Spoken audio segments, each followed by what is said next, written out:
Ladies and gentlemen, boys and girls, punters, shunters and mammoth hunters, welcome along to the Joe Survivor YouTube channel where we discuss books and little else, and welcome back to the third part of 3 of our reading of the incomparable 1869 work by Leo Tolstoy, that is only War and Peace. And I can say, folks, with all the pomp and the pageantry, all of the superciliousness, all of the contumacy, all of the confidence, all of the arrogance, all of the satisfaction that only the reading of a work of such bulk and heft can provide, that I have finished the damn thing. And anybody who hasn't finished the damn thing is a stupid individual. No, of course I'm not going to say that. But yes, this has a personality of its own in our apartment, in our house.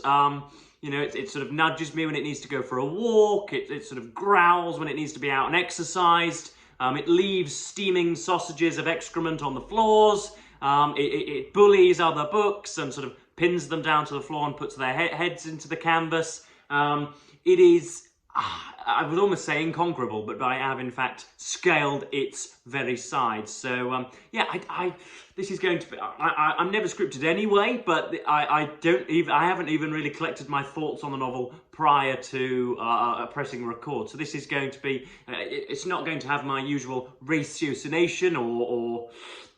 It's going to be paradigmatic with Leo Tolstoy's book, in fact. So yes, I mean, goodness me, I'm struggling even for adjectives. It is fierce, frenetic, and yet quite fretful as well. You've got, I mean, the adjectives used on the blurb and in many ridiculously adulatory videos on YouTube will call it masterful. I happen not to think that it's masterful because that implies sort of consummate and cogent sort of control. And if War and Peace is very many things, but it is certainly not controlled. It is, as I say, frenetic and pyrotechnical and out to prove itself as a sort of pillar or bastion of sort of rectitude and right thinking and of impenetrable analysis. It's Tolstoy you really don't know what on earth he's trying to do. He disavowed, or at least informed us all, as lesser individuals, as mere mortals, that it wasn't a novel, neither was it a history, neither was it a grand epic poem, but was essentially just, what would you say, an amalgamation of very many different ideas. So anyway, I'm going to try and do a little bit of a plot recapitulation. I left you last time on, I think, either the eve or at least when the Battle of Borodino was sort of settling on the inhabitants and was being analysed by Tolstoy. Then you have Pierre, who was, as I said last time, stretching out a deck chair and observing from afar. Pierre Bezhukov, the larger-than-life, rotund, rather ungainly figure, but inevitably found himself in the throes of engagement. And then we had Prince Andrei, who was right at the front as part of the Hussars and was a paid-up member of Kutuzov's men. And then we had bits and bobs of the fleeing of. Now we've got the bits and bobs of fleeing of Moscow and of the lighting up of Moscow, the conflagration that ensued, and the Tolstoy weighing in with his own judgments on such a modern phenomenon. And that essentially is it. We have the fallout of the war. We have the Pierre goes into captivity. He is captured by the French and almost has himself executed, and watches in a particularly solemn and potent passage. We have Pierre's observing a sort of quintet or quartet of individuals essentially just being rounded up and shot, which is very powerful. We have Prince Andrei's injury and the Deus Ex Machina, and that's all it is. It's a Deus Ex Machina. It's Tolstoy in a rather unrealistic way bringing together the plot and making sure that it ends in a sort of rounding and rousing way. We have Natasha and all the Rostovs fleeing Moscow, and Prince Andrei just happens to become part of their retinue and their milieu when he's injured and his passing to the other side. And then interspersed with all, we've got Kutuzov, who is has his historical record reappraised by Tolstoy, although Tolstoy, as I'm going to allude to later on, kind of completely repudiates the great man of history narrative, or at least gives some insightful criticisms, some worthy criticisms. And but Kutuzov is the Russian leader when Alexander renounces control. Kutuzov is adduced as an inactive and modest individual who was there just at the right time for Russia. So you've got bits and bobs of that. You've got, but I really don't know what the purpose of this thing was. It's at times it's tiresome and burdensome. At times, as I say, it's fretful and really it wants to placate and mollify you. It wants you on its side. It wants to prove its own profundity. But then again, it wants to tear at your heartstrings, and it wants to gather a smorgasbord of human universality about love and loss, and romantic entanglement, and the stasis of ordinary sort of Regency life, and the difficulty in organising warfare. There's all sorts going on here, and it's really, really difficult to put your finger on 3 or 4 or 5 different valences of the novel. I keep calling it a novel, even though Tolstoy disavowed that label. So yes, I've got sections that I wanted to highlight, bits and bobs that I want to explore. It comes with an introduction that I want to, read a little passage of. This is a Wordsworth classic. It is the sort of the shortest and most compact of all the War and Peace editions. This is a paltry 950 pages compared to the absolute middens of text that you can get now in the modern day. I think the Pierre and Volkonsky one is about 1,300 pages, but this comes with an introduction and notes by Henry and Olga Claridge from the University of Kent at Canterbury. So I think this is rather an old copy. It's I think a rather silly front cover. There's Natasha Rostov, presumably looking at 2 people vying for her heart. But yes, we've got some sections that I wanted to read out to you, and then we'll perhaps go into some more. Pierre is the individual, I think anyway, that takes the biggest kicking, but then also is highlighted and illuminated as one of the most worthwhile characters and the person, most worthwhile to study. So this section is essentially just when Moscow is being taken over and the French are marching in. It's only a very short section, but it's good. Pierre contemplates an assassination of Napoleon at one point. He gathers himself a gun and a knife, and midway to his journey to the Kremlin, he runs upon a burning edifice, a burning building, and runs in and saves a young girl, and that stops him committing what would be seen to be a great crime. But yeah, just a small section here. But Pierre did not know this. He was entirely absorbed in what lay before him. So this is about the difficulties between getting from his house to the Kremlin to assassinate Napoleon. But Pierre did not know this. He was entirely absorbed in what lay before him and was tortured, as those are who obstinately undertake a task that is impossible for them, not because of its difficulty, but because of its incompatibility with their natures, by the fear of weakening at the decisive moment and so losing his self-esteem. So there you are, you have the difficulties and complexities of diligence and of a sort of, self-righteous drive to do what one wants and what one deems to be most worthwhile and propitious for the running of the world. So that's a really nice section. Tolstoy is never sort of that companionable as to allow you to settle into one narrative. Never do we focus on Natasha and the Rostovs for very long, or Princess Maria, or Dolokhov and Denisov and Kutuzov in the field, or Andrei and Pierre. We never get a sort of 1,000, 2,000 word concentration on that. It's all the chapters in this book are page to page. So if you do like the ephemerality of themes and notions, then you're probably going to enjoy this actually, because if you're thinking, goodness me, this is never ending, well, believe it or not, because it's got those sort of granular, those microcosms, those little, or just those little discrete sections, you're bound to be able to leap across the lily pads. But this is another section from Pierre. This is his, again, talking about the sort of, not the luminary, but the significant people in Napoleon's army as simple pen pushers, rather in the way that Hannah Arendt does in Eichmann in Jerusalem.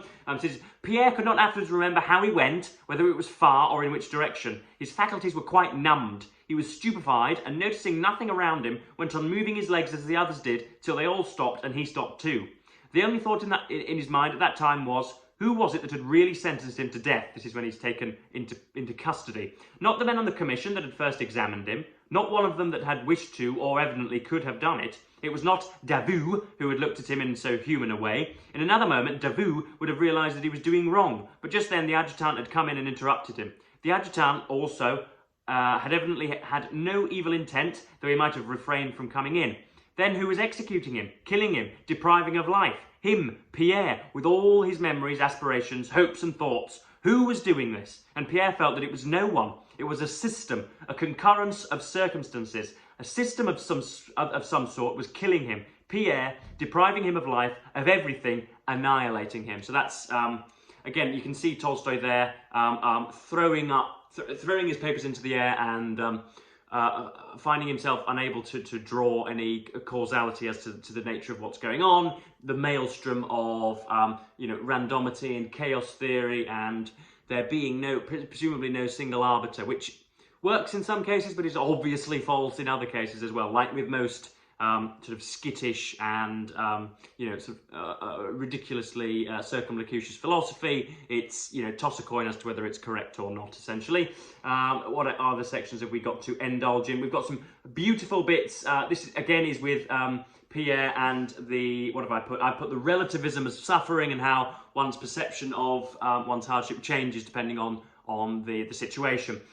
While imprisoned in the shed, again, this is when Pierre's in the shackles and is being led about by the French. While imprisoned in the shed, Pierre had learned, not with his intellect, but with his whole being, by life itself, that man is created for happiness, that happiness is within him, in the satisfaction of simple human needs, and that all unhappiness arises not from privation, but from superfluity.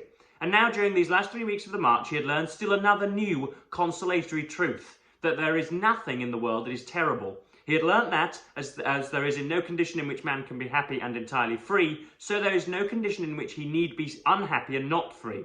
He learned that suffering and freedom have their limits, and that those limits are very near together, that the person in a bed of roses, with one crumpled petal, suffered as keenly as he now, sleeping on the bare damp earth with one side growing chilled while the other was warming, and that when he had put on tight dancing shoes, he had suffered just as he did now, when he walked with bare feet that were covered with sores, his footgear having long since fallen to pieces.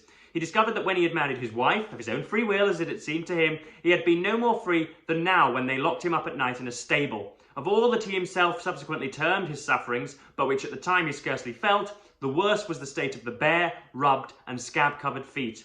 The horseflesh was now appetizing and nourishing. The saltpetre flavour of the gunpowder they used instead of salt was even pleasant. There was no great cold. It was always warm walking in the daytime, and at night there were campfires. The lice that devoured him warmed his body. The one thing that was at first hard to bear was his feet. And there you are. You see, you have the rationalisation of difficulty, but if you're not a fan of that kind of deliberation and that very sort of cerebral, abstract, nebulous thinking.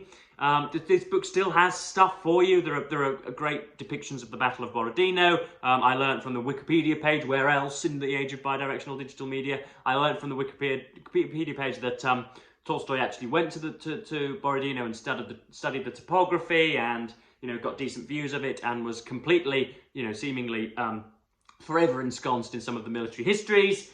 So it is obviously it's all very insightful and all very worthwhile. I think the next section I'm going to highlight is the death of Prince Andrei. Again, of course, there are spoilers in this, so come on, Joe, flip to the bloody section. Yes, so this is when Maria and Natasha, who of course were both significant in Andrei's life and had a really very confrontational first meeting. There were misgivings, there were mutual misgivings on both sides. Neither of them ever saw themselves as being potential, even sort of tolerators of one another, let alone friends and partners in solemnity. But that it does indeed ensue. Yes, this is when Andrei has perished, essentially. When seeing a dying animal, a man feels a sense of horror. Substance similar to his own is perishing before his eyes. But when it is a beloved and intimate human being that is dying, beside this horror at the extinction of life, there is a severance, a spiritual wound, which, like a physical wound, is sometimes fatal and sometimes heals, but always aches and shrinks at any external irritating touch. After Prince Andrei's death, Natasha and Princess Maria alike felt this. Drooping in spirit and closing their eyes before the menacing cloud of death that overhung them, they dared not look life in the face. They carefully guarded their open wounds from any rough and painful contact. Everything, a carriage passing rapidly in the street, a summons to dinner, the maid's inquiry what dress to get out, or worse still, any word of insincere or feeble sympathy, seemed an insult, painfully irritated the wound, infringed that necessary quiet in which they both tried to listen to the stern and dreadful choir that still resounded in their imagination, and hindered their gazing into those mysterious, limitless vistas that for an instant had opened out before them. And then goes on to say, continued abstention from speech and constant avoidance of everything that might lead up to the subject, this halting on all sides at the boundary of what they might not mention, brought before their minds with still greater purity and clearness what they were both feeling. Now there's obviously an awful lot to dissect there, an awful lot to take from it, but you can see the sort of apprehension of deep meaning and feeling there. I don't have to employ the same farcically Masonic tones that Benjamin McAvoy does in his video of it, but you do learn to befriend the characters, as he says. You do learn a sort of comradeship and a sort of communal element to your discussions and considerations of the characters. There's all that there, and it ends really rather nicely with Prince Andrei's surviving son, Nikolai Bolkonsky, and about him receiving a bedtime story and a little bit of which induces a bit of a nightmare in him, or a little bit of a sort of a galling apparition, a dream, and he awakes and decides that he will do something worthy of his father and of Pierre as well. So that's a really nice touch. The introduction in this is essentially just scraps of historiography. There isn't an awful lot of interpretation of Tolstoy's motives, because those things are sort of not vacant but difficult to apprehend. They are elusive. So yeah, that's essentially my third part of War and Peace. I haven't done the plot justice, but this thing is so very difficult to interpret in that way. I think I don't usually, as I say, like Tolstoy does, I don't usually throw my hands up. I don't usually admit to vagaries. I don't usually just sound so dim-witted and so unable to comprehend what's going on before me. But that's how I'm feeling at the moment. I'm feeling a little numb. I'm feeling a little deserted, but I assume when I'm 30 and 40 and when I've fought a few battles of my own, and when I am myself the fascistic dictator of Great Britain and Northern Ireland, I'll probably pick up an awful lot more from this than I have done at the moment. So yes, it's a call for you to read the thing. You will get to the end of it. I'm not sure whether myself and the translation just weren't swimming nicely together, or whether my own sort of inner reading and my self-vocalization and the translation just weren't harmonious. I'm not sure, but yeah, there's an awful lot going on in here, and it is something you need to read if you want to announce yourself as somebody, or pronounce yourself to be sort of well and widely read. So that's essentially it, folks. I hope I haven't put you off the damn thing. I hope that I hope that I haven't dissuaded you in any way. But it's going to be a real battle, and you are going to. It's what I'm trying to say is there is, as I said in the first video, there is an enormous gulf, a big disparity between its estimation in the hands of critics and of sort of unwavering, starry-eyed acolytes of Tolstoy, and my own. There's my own estimation of it. It's certainly not one of the 5 greatest things I've ever read. I haven't got 7 or 8 passages of it installed into my brain. It hasn't faffed about with my own thought processes. I haven't been introduced to a new human being in the way that Middlemarch did, or in the way that, goodness me, what else can I say?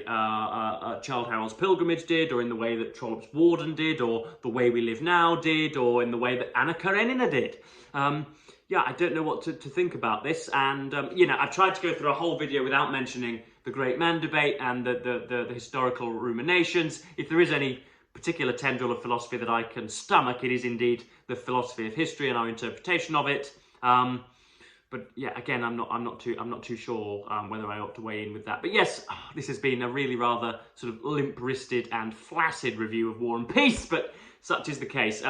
Noticeably, I haven't been writing down plot summaries, or I've been annotating, but not nearly as much, and I haven't been regurgitating the plot on notepaper, which is usually my sternest and most sort of ironclad practice. So I wonder whether that might have been influencing things somewhat, but I'm not sure. I'm certainly glad to put the thing down. I shall be going on to some ephemera later on. I shall be doing some poetry, some short prose, some book reviews, that type of thing, because I need a palate cleanser after that absolute tome. So yes, this has been my contribution to March of the Mammoth. I'm going to go back also to some mysteries with Agatha Christie's Evil Under the Sun next week, and yeah, go from there. But yes, until next time, BookTube, I'm going to go for a lie down because I'm feeling sort of inscrutably tired after watching that. So yeah, after reading this. So yes, thank you ever so much for watching BookTube, and goodbye.